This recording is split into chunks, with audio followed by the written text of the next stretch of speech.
많은 사람들이 위축성 위염이나 장상피화생이라는 진단을 받고 걱정에 휩싸입니다. 병원에서는 정기적인 내시경 검사를 권유할 뿐 별다른 설명이나 구체적인 치료법에 대해서는 이야기하지 않는 경우가 많습니다. 환자의 입장에서는 이걸 어떻게 치료해야 하나, 방치해도 괜찮은 걸까? 혹시 위암으로 발전하는 건 아닐까? 라는 불안한 생각이 끊이질 않죠. 실제로 저희 속편한 TV 영상에도 이와 관련된 질문이 지속적으로 올라오고 있고 많은 시청자분들이 치료 가능성과 방법에 대해 명확한 해답을 원하고 계십니다. 그런 이유로 오늘 이 영상에서는 위축성 위염과 장상피화생의 치료에 대한 핵심적인 정보를 아주 깔끔하게 정리해 드리려 합니다. 혹시라도 병원에서 명확한 설명 없이 그냥 지켜보자는 말을 들으셨다면 이 영상이 분명히 도움이 되실 거예요. 또 더 나아가 무분별한 민간요법이나 검증되지 않은 정보에 기대어 귀중한 시간과 재산을 낭비하는 일이 없기를 바라는 마음도 함께 담았습니다.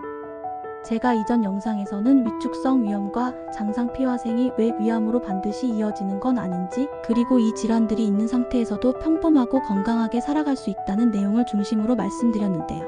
혹시 그 영상을 아직 보지 않으신 분이 계시다면 이 영상을 보기 전에 먼저 시청하시면 오늘 내용을 이해하는 데 훨씬 도움이 될 것입니다. 영상 상단에 안내된 링크를 클릭하시면 쉽게 찾아보실 수 있습니다. 위축성 위염과 장상피화생이라는 말 자체가 주는 무게감이 상당하기 때문에 처음 이 단어들을 접한 분들은 공포심에 휘둘리기 쉽습니다. 위암의 전 단계다. 이 상태면 언제 암이 생겨도 이상하지 않다라는 이야기들이 인터넷이나 주변 지인을 통해 들리면 자연스럽게 긴장하게 되죠. 그러나 이러한 이야기들이 실제로 과학적이고 통계적인 근거에 기반하고 있는지에 대해서는 다시 생각해 볼 필요가 있습니다.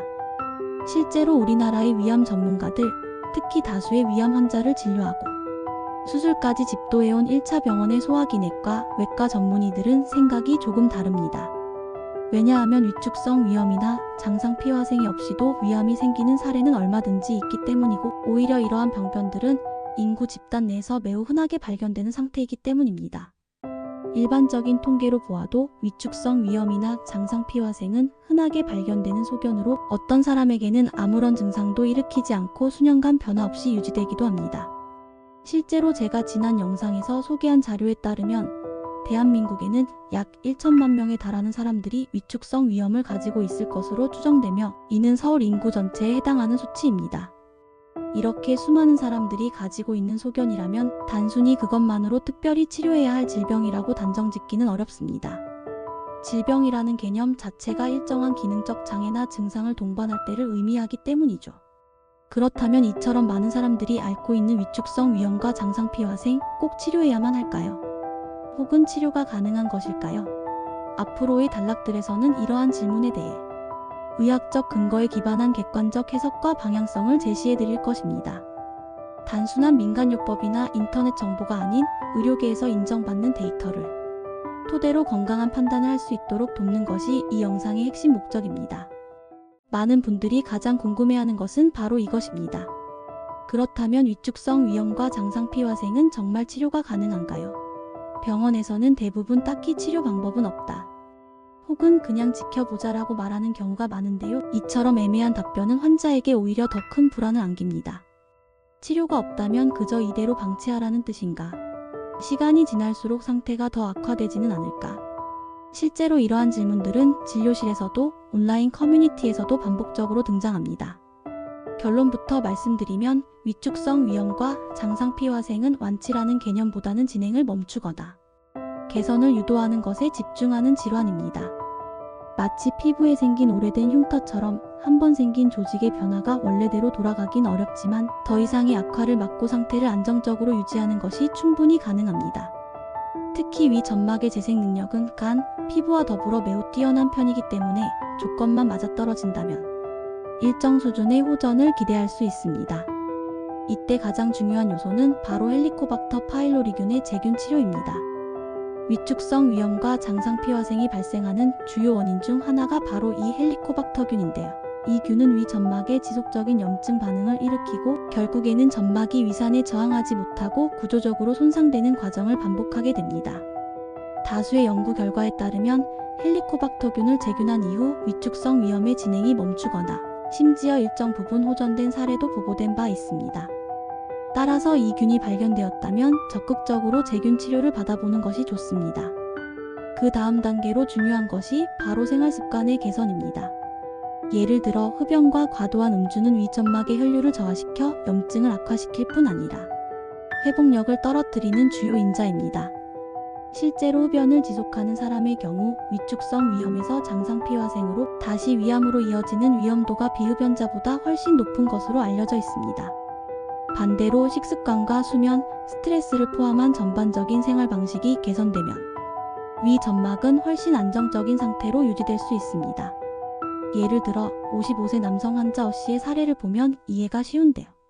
이분은 5년 전 처음 위축성 위염과 장상피화생 진단을 받았지만 병원에서는 딱히 할 게 없다고 말했습니다.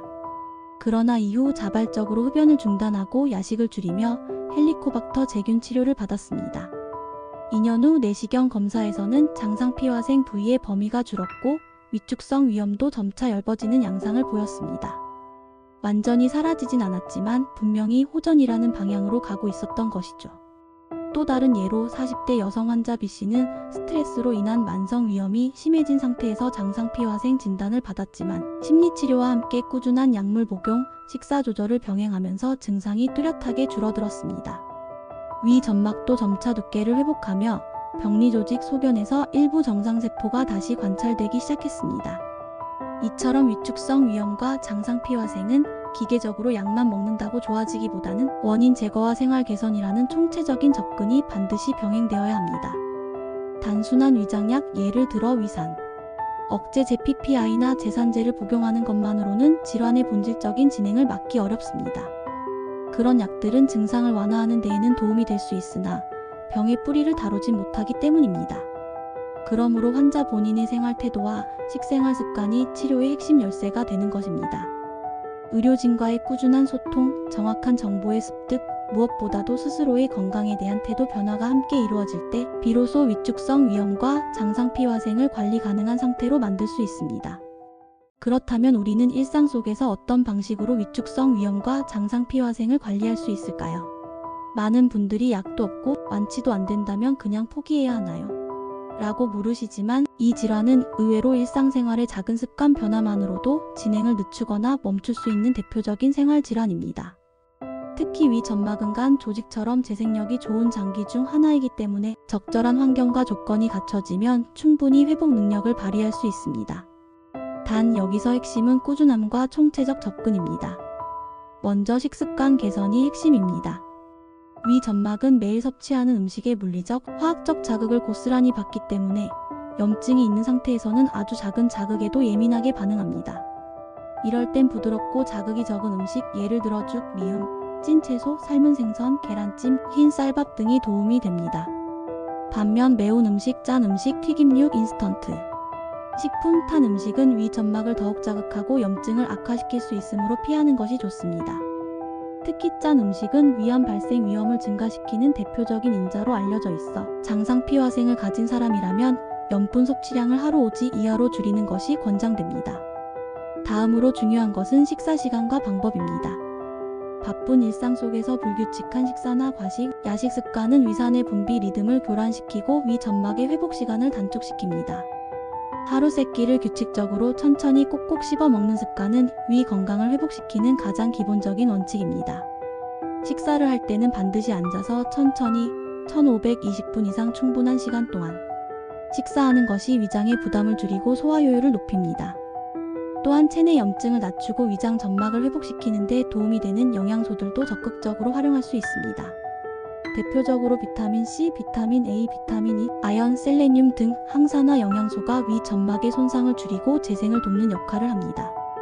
특히 양배추, 브로콜리, 케일, 당근, 토마토, 해조류, 들기름 등은 위장에 좋은 음식으로 잘 알려져 있습니다. 양배추의 풍부한 비타민 U는 위 점막 재생을 촉진하며 브로콜리 속의 설포라판 성분은 헬리코박터균 억제에도 일정 효과를 보여주는 연구들이 있습니다. 가능한 한 자연식 위주로 싱겁게 조리해서 신선한 상태로 먹는 것이 좋습니다.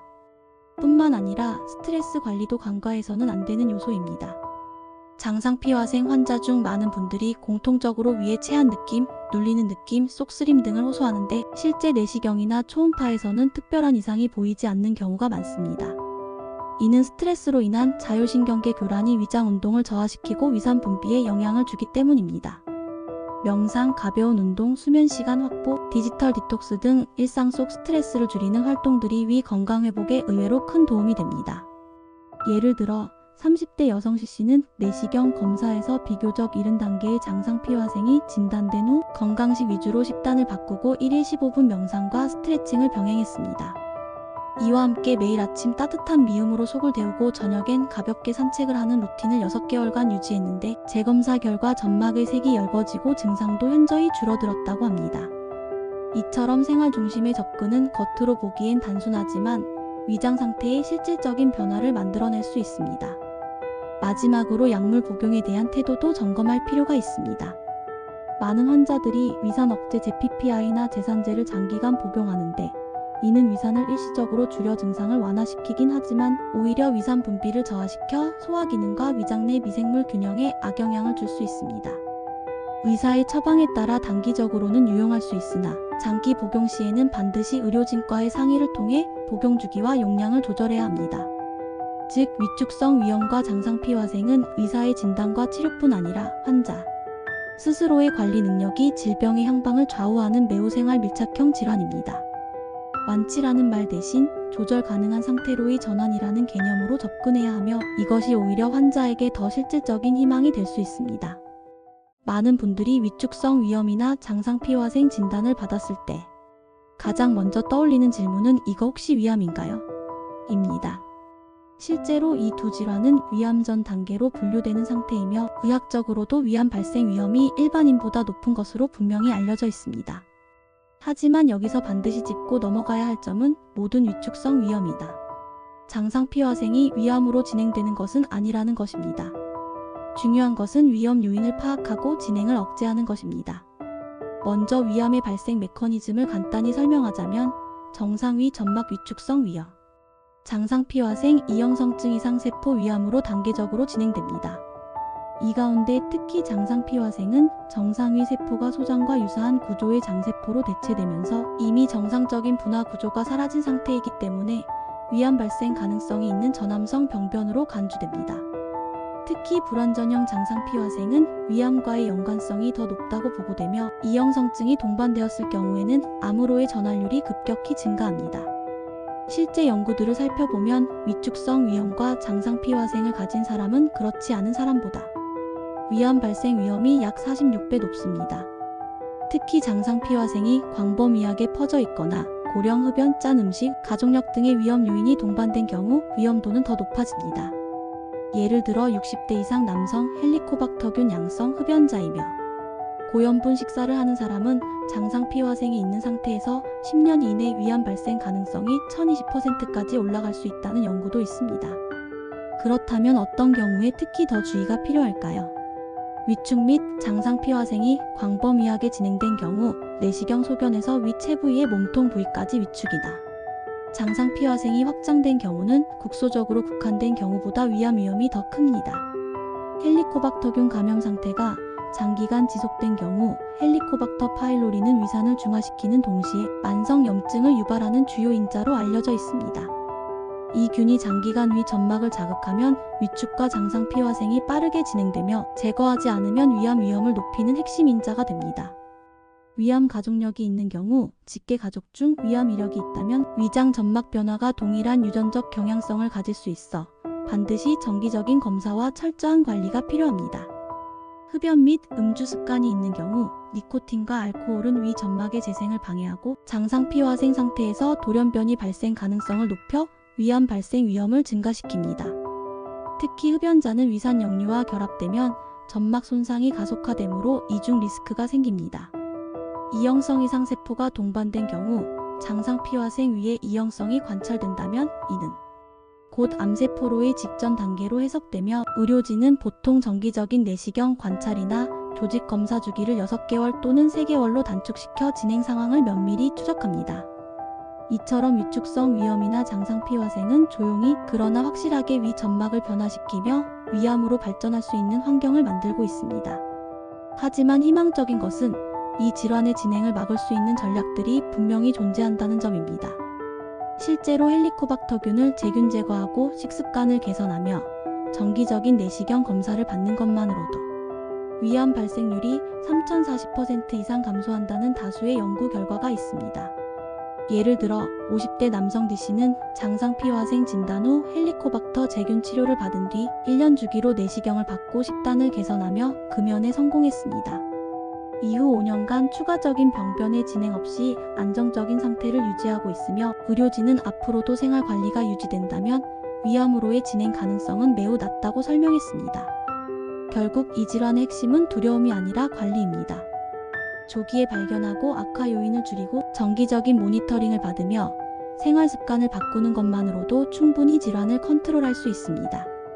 장상피화생은 운명을 기다리는 병이 아니라 생활로 조절 가능한 상태이며 올바른 선택과 꾸준한 실천이 위암으로의 진입을 막는 가장 강력한 방패가 될 수 있습니다.